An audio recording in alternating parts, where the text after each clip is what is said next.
Ever wondered why some bass tracks sound huge, clear, and powerful, while others disappear the moment the band starts playing? The answer usually isn't the bass itself. It's the mix. Today we're breaking down every major bass mixing effect and how producers use them to shape the sound you hear on your favorite records. EQ. If bass is the foundation of a mix, EQ is the architect deciding where everything goes.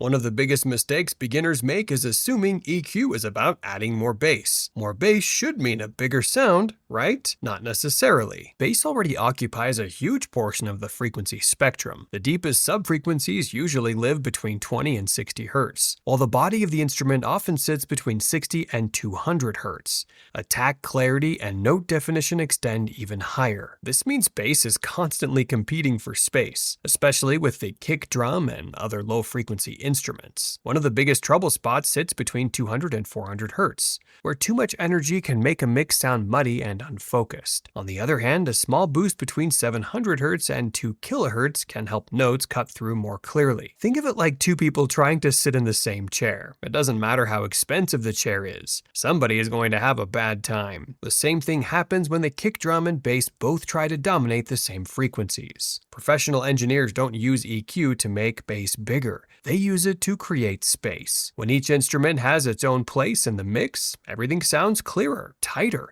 and more powerful without getting louder. Dynamic EQ. Regular EQ works well when a frequency is causing problems throughout an entire performance. Dynamic EQ is designed for a different situation. Sometimes a bass sounds great most of the time, but one particular note suddenly becomes louder, boomier, or more resonant than the others. A normal EQ can fix that frequency, but it affects every note, including the ones that weren't causing any issues. Dynamic EQ only reacts when a problem appears. Engineers first identify the troublesome frequency, then set a threshold. Whenever that frequency becomes too prominent, the dynamic EQ automatically reduces it.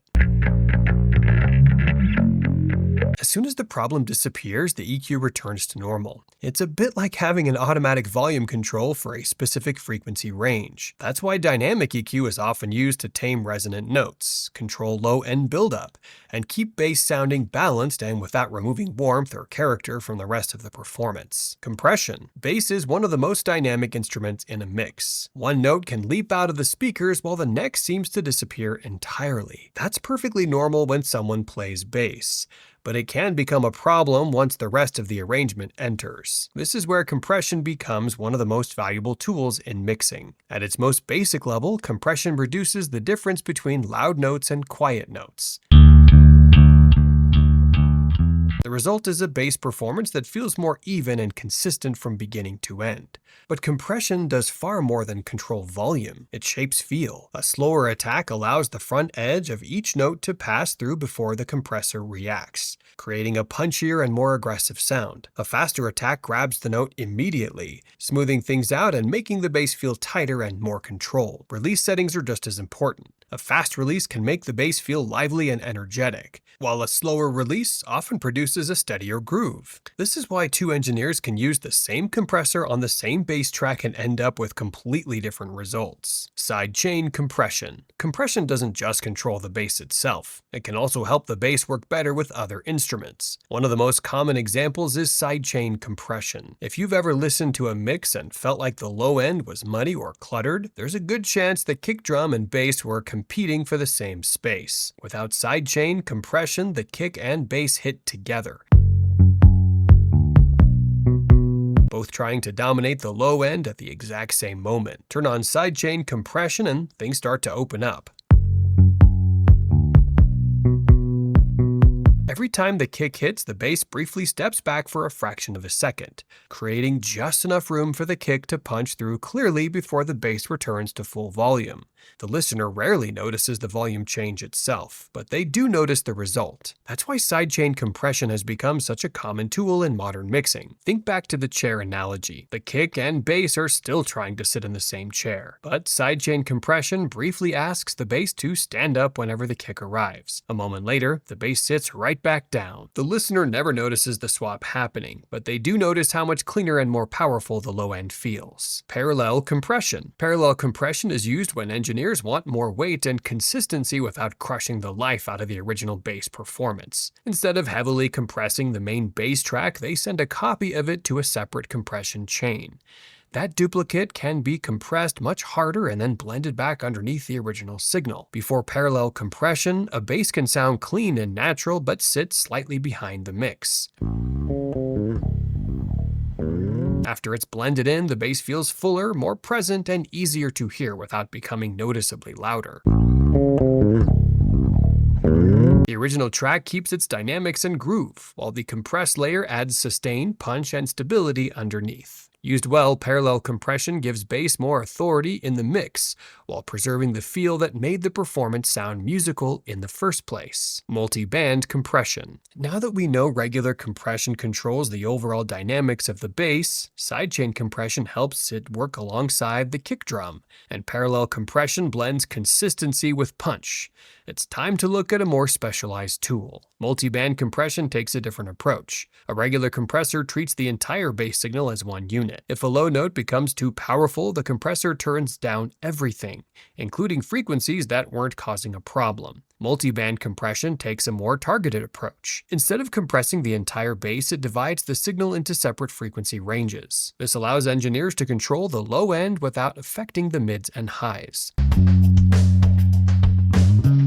One of the most common uses is controlling everything below about 250 Hz. Some bass notes naturally produce more low-frequency energy than others, especially when moving around the neck. The result can be a bass line that feels huge on one note and surprisingly thin on the next. Multiband compression smooths out those differences. The low end remains consistent, the bass feels fuller throughout the song, and every note carries similar weight without losing its natural character. That's why many engineers consider it one of the most powerful tools for modern bass mixing. Saturation versus distortion versus fuzz. All three of these effects do something similar at their core. They add harmonics to the bass. The difference is how far they take it. Saturation is the most subtle of the three. Instead of dramatically changing the sound, it adds warmth, character, and extra harmonic information. That's why producers often use it to help bass translate across different playback systems.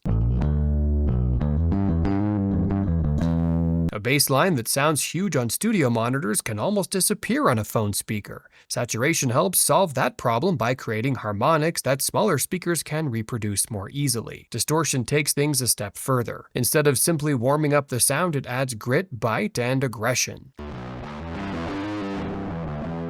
A bass that feels thin or lifeless in a dense mix can suddenly gain weight and presence. That's why distortion is especially popular in rock and heavier styles, where the bass needs to compete with loud guitars and drums. Then there's fuzz. Fuzz doesn't ask for attention, it demands it. The sound becomes thicker, dirtier, and more aggressive, often creating a wall of harmonics that can dominate the mix. Many engineers blend fuzz with a clean bass signal so they keep the low-end foundation while adding extra punch and attitude on top. Think of it as a scale. Saturation adds warmth, distortion adds edge, fuzz adds chaos. All three can make a bass feel bigger. The trick is knowing how much personality the song can handle. Reverb. For years, many engineers followed a simple rule: never put reverb on bass. The interesting part is that this advice didn't become popular because reverb sounded bad.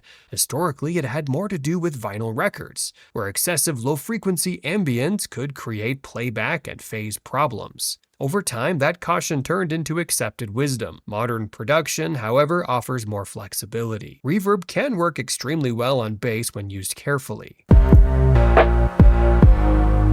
The biggest mistake is sending too much low-frequency information into the effect, which can quickly make a mix sound muddy and unfocused. That's why many engineers filter the bass before it reaches the reverb, allowing the ambience to affect mainly the upper harmonics. The result is added depth and atmosphere without sacrificing clarity. The bass still feels solid, but it also feels connected to the space around it. Chorus. For many people, chorus immediately brings back memories of the 1980s. The effect was everywhere. It appeared on countless records and became such a recognizable sound that you could often identify it within seconds. And to be fair, many chorus settings from that era weren't exactly subtle. They practically arrived wearing sunglasses indoors and announcing themselves before the bass even played a note. At its core, chorus works by blending the original signal with slightly delayed and slightly detuned copies of itself. As those copies constantly shift in pitch and timing, the sound gains movement, depth, and width, instead of feeling locked in the center of the mix. The bass begins to spread out and occupy more space. What makes chorus interesting is how its role has changed over the years. In the past, it was often the star of the show. Now it's usually a supporting character. Many producers blend in just enough to create a subtle sense of movement and width without making the effect obvious. The result is a bass tone that feels wider, richer, and more alive, while still keeping the low end solid and focused. Used carefully, chorus can make a bass sit beautifully in a mix without sacrificing clarity. High-pass versus low-pass filters. Before engineers start boosting bass, they often remove what the track does not need. A high-pass filter cuts unwanted sub-frequencies below a chosen point, while allowing everything above it to pass through. On bass, this can tighten the low end and stop deep rumble from eating up space in the mix. A low-pass filter does the opposite. It removes unnecessary high frequencies while keeping the lower part of the bass intact. This helps reduce noise, harshness, or extra top-end clutter. Used together, both filters shape the boundaries of the bass. The goal is not to make it smaller, but more focused. Once the useless extremes are cleaned up, the important frequencies can sound bigger, clearer, and easier to control. Stereo widening and micro-shifting. Most engineers keep the deepest bass frequencies in mono, and for good reason. The low end provides the foundation of the mix, and spreading it too wide can create phase issues that weaken its impact. That doesn't mean the entire bass sound has to stay locked in the center. One popular technique is micro-shifting. It works by creating slightly detuned copies of the signal and placing tiny delays between the left and right channels. The differences are so small that listeners don't hear separate notes or obvious echoes. Instead, the bass feels wider, larger, and more spacious. The key is where the effect is applied. Rather than widening the fundamental low frequencies, engineers often use micro-shifting on the upper harmonics or a distorted bass layer. This keeps the low end solid and focused while adding width and movement around it, helping the bass occupy more space without losing its power. Transient shaping. Transient shaping is about controlling the shape of each bass note. Compression reacts to volume, but transient shaping focuses more directly on attack and sustain. The attack is the first hit of the note, while sustain is how long that note continues to feel present after the initial hit. On bass, this can be very useful. If the low end feels weak, increasing sustain can make it feel fuller and more solid. If the upper frequencies feel too sharp or distracting, reducing the attack can smooth them out. Some transient shapers even work in separate bands, which gives engineers more control. The low end can be made thicker, while the upper range stays clear and punchy. Used well, transient shaping helps bass feel bigger and more controlled without making it sound overly compressed. Amp and cabinet modeling. A clean DI bass gives engineers plenty of flexibility, but sometimes it can sound a little plain on its own. That's where amp and cabinet modeling comes in. These plugins recreate the sound of real bass amplifiers and speaker cabinets inside the mix. Instead of recording through a physical rig, engineers can shape the tone after the performance has already been captured. The amp section adds character, warmth, drive, and mid-range presence, while the cabinet section shapes the overall frequency response and smooths out harsh frequencies. Many engineers blend the modeled amp tone with the original DI signal, allowing them to keep the clean low-end foundation while adding extra personality and texture on top. This approach has become extremely common in modern production because it offers the best of both worlds. The bass retains the clarity and consistency of a DI recording, while gaining the depth and character people often associate with a real amplifier pushing air in a room. Limiting. Think of limiting as the final line of defense. By the time a bass reaches this stage, it has already been shaped by EQ, controlled with compression, and enhanced with other effects. The limiter's job isn't to change the sound, it's there to keep everything under control. A limiter works like a compressor, but with a much stricter attitude. It places a ceiling on the signal and prevents peaks from rising above it. Whenever a note suddenly jumps out louder than expected, the limiter catches it before it can disrupt the mix. This is particularly useful on bass, where playing dynamics can create unexpected volume spikes. A limiter smooths out those moments, keeping the bass stable and consistently audible. The best limiters are almost invisible. When used properly, nobody notices them. They simply hear a bass track that feels solid, controlled, and reliable from beginning to end.